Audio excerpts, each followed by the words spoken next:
Welcome சக்ஸி cook and life style. Hi friends, எல்லோரும் எப்படி இருக்கீங்க? நம்ம இன்றைக்கி பார்க்க போகிறது என்னன்னு பார்த்தீங்கன்னா, ராஜ்மா வச்சு ஒரு கிரேவி தான் பார்க்க போகிறோம். ராஜ்மா பார்த்தீங்கன்னா இது ஒரு பயிர் தாங்க. இது கிட்னி பீன்ஸ் சொல்லுவாங்கள்ல, அதை விட இது கலர் வெரைட்டியாக இருக்கும். இதில் நிறைய கலர் இருக்குது. இது டார்க் ப்ரௌனில் உள்ளது. இதில் இன்னும் நிறைய கலர் வெரைட்டி இருக்குது. இதில் பார்த்தீங்கன்னா நிறைய ப்ரோட்டீன் சத்து இருக்குதுங்க. இது குழந்தைங்களுக்கு வளர்கிறதுக்கு ரொம்பவே யூஸாக இருக்கும். இதை சுண்டல் பழமும் நம்ம பாயில் பண்ணி குழந்தைங்களுக்கு கொடுத்தோம். ராஜ்மா குருமா எப்படி பண்ணலான்னு பார்க்கலாம் வாங்க. இப்போ பார்த்தீங்கன்னா நான் ஓவர் நைட்டு ஒரு மீடியம் ஒரு கப் அளவு எடுத்து நான் நைட்டு ஃபுல்லாக ஊற வச்சு எடுத்துருக்கேன். பார்த்தீங்கன்னா அதோட சைஸ் எவ்வளோ பெருசாக இருக்குன்னு உங்களுக்கே தெரியும். நல்லா ஊற வச்சாச்சு. இனி தேவையான பொருள் என்னென்னு பார்க்கலாம் வாங்க. 2 பெரிய உள்ளி எடுத்துருக்கேன். அதுக்கப்புறம் பார்த்துருக்கீங்கன்னா 2 பெரிய சைஸு தக்காளி எடுத்துருக்குறேன். பெரிய சைஸ் தக்காளி எடுத்துக்கலாம். இப்போ பார்த்தீங்கன்னா இந்த பெரிய உள்ளியை நம்ம சின்ன சின்ன பீஸாக கட் பண்ணி எடுத்துக்கலாம். அதே போல் ஒரு தக்காளியும் சின்ன சின்ன பீஸாக நம்ம கட் பண்ணி எடுத்துக்கிட்டாச்சு. அதுக்கு பிறகு பார்த்தீங்கன்னா ஒரு தக்காளியை பெருசாக கட் பண்ணி எடுத்து வச்சுருக்கேன்னு பார்க்கிங்களா? ஆமாங்க. இது மிக்ஸியில் அடித்து நம்ம எடுத்து வச்சுக்கலாம். இஞ்சி பூண்டு பேஸ்ட்டும் நம்ம அதோட சேர்த்து ரெடி பண்ணி எடுத்துக்கலாம். இப்போ பார்த்தீங்கன்னா நமக்கு இஞ்சி பூண்டு பேஸ்ட்டும் தக்காளி பேஸ்ட்டும் ரெடி ஆகிடுச்சு.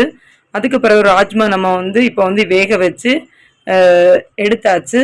இப்போ அந்த வேக வச்ச சைஸ் பார்த்தீங்கன்னா அது நம்ம தொட்டதும் 2ஆக பிளந்து ராஜ்மா 2ஆக வெடிச்சு வந்துருக்குல்ல. இதே போல் அமுக்கி பார்த்தீங்கன்னா நல்லாவே வெந்திருக்கணும். இது ஒரு 3/4 வேக்காடு வெந்து வந்துடுச்சு. இதுவே இதுக்கு போதுமான வேக்காடு அளவு தான். இனி நம்ம கேஸ் ஆன் பண்ணி கடாய் வச்சு ரெடி பண்ணிக்கலாம். கடாய் வச்சு அதில் 4 டேபிள் ஸ்பூன் நான் ஆயில் விட்டுருக்குறேன்.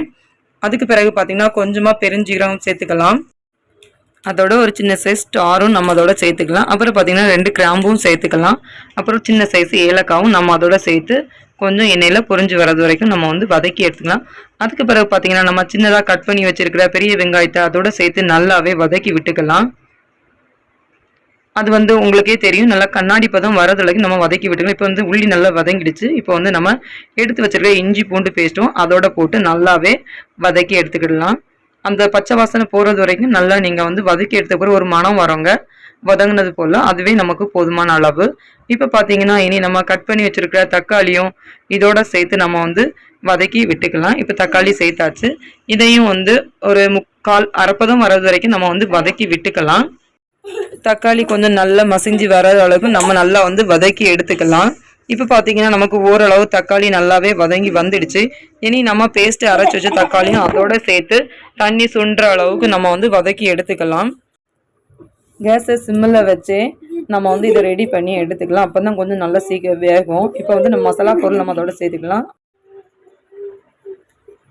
1/4 டேபிள் ஸ்பூன் மஞ்சள் பொடி சேர்த்துக்கலாம். 1/4 டேபிள் ஸ்பூன் கொஞ்சம் கூடுதலாக வத்தல் பொடி நம்ம சேர்த்துக்கலாம். அதுக்கு பிறகு பார்த்தீங்கன்னா 1 டேபிள் ஸ்பூன் மல்லிப்பொடி நம்ம இதோட சேர்த்துக்கலாம். அதுக்கு பிறகு 1/2 டேபிள் ஸ்பூன் கரம் மசாலா பொடி சேர்த்துக்கலாம். அதனால தான் நான் கம்மியாக வத்தல் பொடி சேர்த்துக்கிட்டேன். உங்களுக்கு காரத்துக்கு ஏற்றவாறு நீங்கள் பொடி சேர்த்துக்கலாம். இப்போ எல்லாத்தையும் நல்ல அந்த மிளகு வாசனை போகிறது வரைக்கும் நல்ல கலர் சேஞ்ச் ஆகிறதுக்கு நம்ம நல்லாவே வதக்கி எடுத்துக்கலாம். அப்போ தான் நமக்கு அந்த ராஜ்மா கிரேவியோட கலரே வித்தியாசமாக நமக்கு கிடைக்கும். இப்போ பார்த்தீங்கன்னா நான் நல்லாவே வதங்கிடுச்சு. இன்னும் 1 டேபிள் ஸ்பூன் உப்பு போட்டு நம்ம வதக்கி எடுத்துக்கலாம். ஏற்கனவே ராஜ்மா நான் பாயில் பண்ணும்போது நான் அதில் கொஞ்சமாக உப்பு சேர்த்துருந்தேன். இப்போ பார்த்தீங்கன்னா எனக்கு அந்த கிரேவி நல்லாவே உள்ளி தக்காளி இஞ்சி பூண்டு பேஸ்ட்லாம் நல்லாவே எனக்கு கலர் ஸ்ட்ரக்சர் மாறி சூப்பராகவே நமக்கு கிடச்சிடுச்சு. இனிமே என்ன பண்ணிக்கலாம், நம்ம வேக வச்ச ராஜ்மாவை அது தண்ணியோட அதோட சேர்த்து நம்ம மிக்ஸ் பண்ணி விட்டுக்கலாம். இது கூட கட்டியாக இருக்கிறதுக்கு நமக்கு எதுவும் சேர்க்கணும் தேவையே கிடையாது. இப்போ பார்த்தீங்கன்னா ராஜ்மா நமக்கு கொஞ்சம் நல்லா வெந்திருக்கிறதுனால அதுவே நமக்கு கொஞ்சம் கெட்டித்தன்மை நமக்கு அதில் கொடுக்கும். இப்போ பார்த்தீங்கன்னா இது நல்ல ப்ரோட்டீன் சத்து நிறைஞ்சதுங்க. எல்லாத்துக்குமே ரொம்பவே ஒரு நல்ல விட்டமின் சத்து கொடுக்கக்கூடியது. இப்போ பார்த்தீங்கன்னா நம்ம தேவையான அளவு கூட கொஞ்சமாக தண்ணி விட்டு ஒரு 10 நிமிஷம் வேக வச்சு நம்ம எடுத்துக்கலாம். இப்போ பார்த்தீங்கன்னா உங்களுக்கு தெரியும், நமக்கு ராஜ்மா கிரேவி நமக்கு இப்போ நல்லாவே ரெடி ஆகிடுச்சு. நல்ல மணமாக வர இருக்குதுங்க. இப்போ பார்த்தீங்கன்னா நல்லாவே வத்தியும் நமக்கு வந்துடுச்சு. நம்ம இதுக்கு மேலே நம்ம வச்சுருக்க கொத்தமல்லி இலையை நம்ம கொஞ்சமாக கட் பண்ணி அதோட தூவி நம்ம இப்போ அடுப்பை ஆஃப் பண்ணி நம்ம இப்போ இறக்கிக்கலாம். மணமான சுவையான ராஜ்மா கிரேவி நமக்கு இப்போ ரெடி ஆகிடுச்சு. இது சோறு சப்பாத்தி கூட வச்சு சாப்பிட்றதுக்கு செமையாக இருக்குங்க. வாங்க நம்ம இப்போ வந்து பிளேட்டில் ரைஸோட வச்சு நம்ம பார்க்கலாம். இப்போ வந்து ஒரு பவுல் ரைஸ் நான் வந்து எடுத்துக்கிறேன். அதோட ராஜ்மா கிரேவியும் வச்சுட்டு நல்லா உண்மையாகவே என்ன பண்ணலாம்னா வந்து இப்போ வந்து நம்ம வந்து விரத டைம் சொல்லுவாங்களா, அந்த டைமில் வந்து சிக்கன் மட்டன் சாப்பிட்றதுக்கு ஆசையாக இருந்துச்சுன்னா இதேமாரி வச்சு நீங்கள் சாப்பிட்டீங்கன்னா உண்மையாகவே உங்களுக்கு அது சாப்பிட்ற ஆசையே போயிடுங்க. உண்மையாகவே செம்ம டேஸ்ட்டாக இருந்துச்சு. நீங்களும் இதே போல் உங்கள் வீட்டில் வச்சு பாருங்கள். லைக் பண்ணுங்கள், ஷேர் பண்ணுங்கள், கமெண்ட் பண்ணுங்கள். Thank you friends.